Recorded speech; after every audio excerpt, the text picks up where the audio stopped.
నువ్వేమైనా చెప్పాలనుకుంటున్నావా అక్క? నువ్వేమైనా చెప్పాలనుకుంటున్నావా?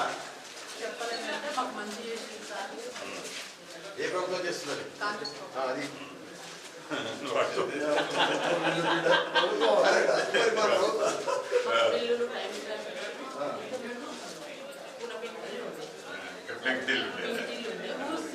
ఎన్నాళ్ళ నుంచి కట్టుకోవాలనుకుంటున్నా అక్క నువ్వు?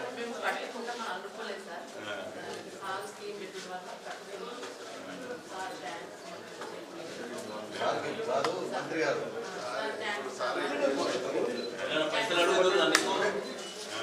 పైసలు అడుగుతున్నారు కమిషన్ ఎవరికి రూపాయి లేదుగా.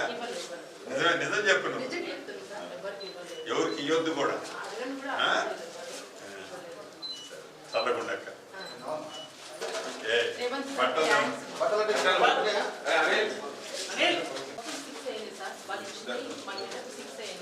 నిజ లక్ష పడ్డాయి అంతే కదా. చూడండి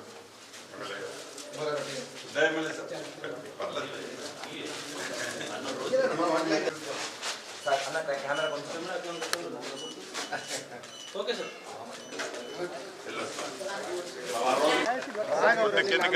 కిందికంటే బాబు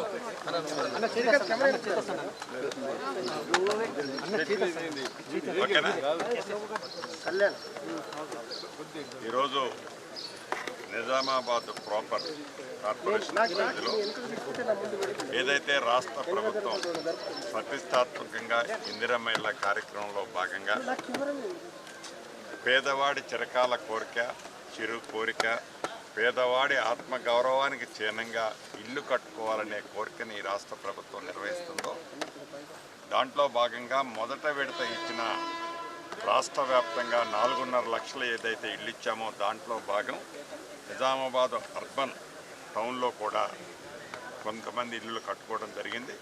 ఉదయం స్థానిక శాసనసభ్యులు, కార్పొరేటర్లు, అదే రకంగా గౌరవ జిల్లా కలెక్టర్ గారు, సిపి గారు, ఇంకా పార్టీ ముఖ్య నాయకులు, డిసిసి అధ్యక్షులు, మిగతా నాయకులు, వారితో పాటు పట్టణ ప్రాంతంలో ఉండే నిరుపేదలు అందరం కలిసి సుమారు ఒక 6-7 ఇళ్ళు కంప్లీట్ అయినాయి. ఒక 3-4 ఫినిష్డ్ స్టేజ్లో ఉన్నాయి. ఒక 3-4 ఇళ్ళు కూడా ప్రత్యక్షంగా చూడటం జరిగింది.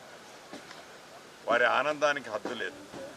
ఎందుకంటే మేము ఇల్లే కట్టుకుంటాము అనే ఆలోచన గత ప్రభుత్వంలో మిస్ అయ్యాం. ఇక వస్తుందో రాదో అనుకునే టైంలో ప్రజాప్రభుత్వం వచ్చిన తర్వాత మాకు ఇల్లు ఇచ్చినందుకు ప్రత్యేక కృతజ్ఞతలు ముఖ్యమంత్రి గారికి తెలపమని వారు నాకు చెప్పినందుకు చాలా ఆనందం అనిపించింది. ఒక మంచి పని చేస్తే, ఒక పేదవాడికి ఒక సహాయం చేస్తే, అందుట్లో నివసించడానికి ఇల్లు ఇస్తే ఆ ఆనందం ఎంత ఉంటుందో ప్రత్యక్షంగా వారితో పాలు పంచుకున్నాం.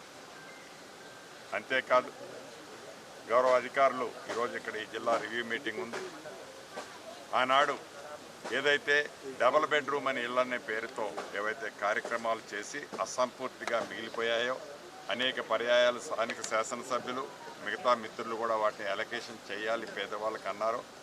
సుమారు 400 ఇళ్ళు ఈరోజు ఇస్తూ మిగిలిన ఒక 350-400 హౌజెస్ కూడా రాబోయే కొద్ది రోజుల్లోనే వితిన్ 10 days లోపు అర్హులందరికీ ఇచ్చి ఆ బ్యాలెన్స్ వర్కులు, మౌలిక వసతులకు కానీ ఇళ్లకు సంబంధించిన బ్యాలెన్స్ వర్క్ కానీ కంప్లీట్ చేసే విధంగా ఇప్పటికే హౌసింగ్ బోర్డ్ డిపార్ట్మెంటు వాటి మీద నిర్ణయాలు తీసుకోవడం జరిగింది. ఏది ఏమైనా అర్బన్కి సంబంధించిన దాంట్లో కూడా మార్నింగ్ 1-2 ప్రదేశాలు చూసాం. ఇక్కడ ఇళ్ల స్థలాలు లేని నిరుపేదలు కూడా సైజబుల్గా ఉన్నారు. ఇళ్ల స్థలం కొనుక్కోవాలి, ఒక 70 గజాలు 80 గజాలు అంటే కూడా సుమారుగా 25 నుంచి 30 లక్షల రూపాయలు విలువ అవుతుంది స్థలం కొనుక్కోవటానికి. అంతా ఆ పేదవాడు పెట్టుకోలేని పరిస్థితి ఉంది. దాన్ని గమనించి ఏదైతే హైదరాబాద్లో ఇందిరమ్మ టవర్స్ ఏర్పాటు చేస్తున్నామో అదే పద్ధతిలో ఇక్కడ కూడా నిరుపేదల కోసం వారు నివసించే ప్రాంతంలోనే ప్రభుత్వ స్థలాలు ఇప్పుడే హౌసింగ్ బోర్డుకు సంబంధించింది ఒక 2 ఎకరాలు గౌరవ కలెక్టర్ గారు అధికారులు చూపించడం జరిగింది.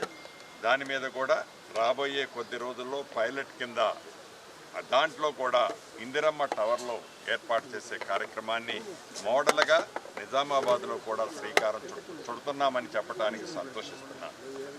ఏది ఏమైనా ఇది ప్రజాప్రభుత్వం.